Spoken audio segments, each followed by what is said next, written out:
மீன ராசிக்கு இந்த ராகு கேது பெயர்ச்சி மிகப்பெரிய ஒரு நன்மையை செய்ய போகுது. உங்கள் மேலே இருந்த ஒரு பாரமே இறங்கின மாதிரி இருக்கும். உங்கள் மனசில் ஒரு பயம், ஒரு விதமான இனம் புரியாத பதட்டம். நமக்கு யாராவது செய்வன்னு வச்சுட்டாங்களோ, நம்மளை யாராவது கண்காணிக்கிறாங்களோ, நம்மளை யாரோ தடுக்கிறாங்களோ, அப்படி இனம் புரியாத ஒரு பயம், ஒரு பதட்டம், ஒரு கலக்கம். எது சரி தவறுன்னு புரியல, நான் போயிட்டுருக்கிற பாதை எது சரியா, இது சரியா, இப்படி போகலாமா, அப்படி போகலாமான்னு ஒரு பெரிய பதட்டம்.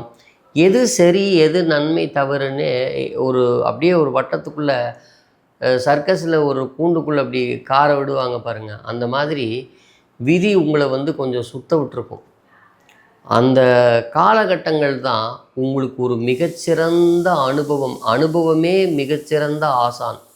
அப்போ உங்களுக்கு ஒரு நல்ல அனுபவம் கிடச்சிருச்சு. இப்போ ராகு உங்கள் ராசியை விட்டு கடந்து வந்ததையுமே உங்கள் மனசு ஒரு நிதானத்துக்கு கண்டிப்பாக வரும். கடந்த கால அனுபவங்கள் பொக்கிஷங்களே.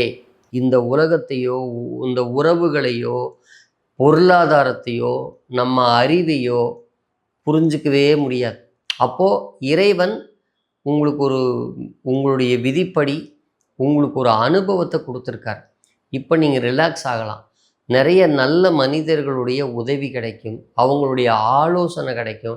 நீங்களே தடுமாற்றம் இல்லாமல் ரொம்ப ரிலாக்ஸாக இருப்பீங்க. ஏழரை சனியினுடைய பாதிப்பு இருக்கிறதா இருந்தால் கூட இவ்வளோ பெரிய தடுமாற்றம் உங்களுக்கு இன்னி வரவே வராது. நீங்கள் இப்போ நிறைய கிரக சேர்க்கைகள்லாம் அங்கே வர்றதாகலாம் அதையெல்லாம் பெருசாக ஒன்றும் எடுத்துக்காதீங்க. அதெல்லாம் வருஷக்கணக்காக அங்கே உட்காந்துட்டு இருக்க போகிறதில்ல. ஒரு பெரிய மாறுதல்லாம் உங்கள் தசாபுத்தியை தாண்டிய ஒரு சம்பவம் அங்கே நடக்கவே நடக்காது. 10 கிரகமே அங்கே கோச்சாரத்தில் உட்கார்ந்துருந்தாலும் அந்த ஒரு வாரத்துலேயோ இதெல்லாம் உங்களுக்கு திசாபுத்திகள் ரொம்ப வீக்காக இருந்தால் தான் அதெல்லாம் வேலை செய்ய போகுது. அதனால் அதை பற்றிலாம் ரொம்ப மீனத்துக்கு இவ்வளோ கிரகங்கள் வருது, ஒரு பதட்டம் வேண்டாம். ஒவ்வொன்றும் ஒவ்வொரு வேலையை செய்ய போகுது. சில சமயங்களில் அது பெரிய பொருளாதார வெற்றியை கூட கொடுக்கும், நிறைய நல்ல மக்கள் தொடர்பை கூட கொடுக்கும். அதை பற்றி பெருசாக பதட்டப்படாதீங்க, ரிலாக்ஸாக இருங்க. ஒரு நல்ல பிடிச்ச கோயிலுக்கு பக்கத்தில் போயிட்டு வாங்க, குலதெய்வம் கோயில் போயிட்டு வாங்க. இதெல்லாம் உங்கள் மனசை ரொம்ப ரிலாக்ஸாக வச்சுக்கிறதுக்கு கட்டாயமாக உதவும்.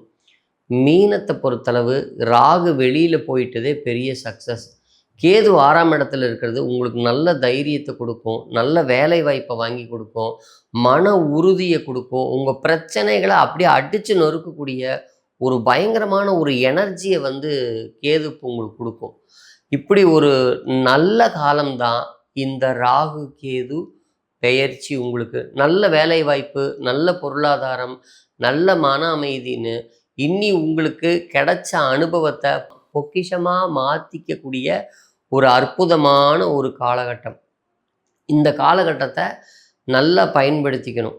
என்ன எளிய பரிகார வழிமுறைகளை செய்யலாம் அப்படின்னு பார்த்தீங்கன்னா, நீங்கள் உங்கள் குலதெய்வம் கோயில் போயிட்டு வாங்கன்னு சொல்லியிருக்கிறேன். போயிட்டு வாங்க. செவ்வாய்க்கிழமை உங்கள் வீட்டுக்கு பக்கத்துலேயோ அல்லது புராதனமாக வழிபடக்கூடிய 6 கால பூஜை நடக்கக்கூடிய முருகனுடைய ஆலயத்தில் போய் தீபம் இட்டு, அதாவது நல்ல சுத்தமான நல்லெண்ணெய் வாங்கிட்டு போய் கலப்பட எண்ணெயில் போடாதீங்க, அதுக்கு நீங்கள் போடாமையே இருக்கலாம். தீபம் இட்டு சாம்பிராணி பவுடர் எங்கேயாவது கிடச்சிதுன்னா, நல்ல ஆர்கானிக் சாம்பிராணி பவுடர் கிடச்சிதுன்னா, நல்ல வெண்குங்குலியம், மருதாணி விதையை அரைச்ச பவுடர், இதையெல்லாம் கொண்டு போய் அந்த முருகன் கோயிலில் பூஜாரிகிட்ட இதை அங்கே சாம்பிராணி போடுறது கொடுங்க. அது மிகச்சிறந்த ஒரு நல்ல பலனை கொடுக்கும்.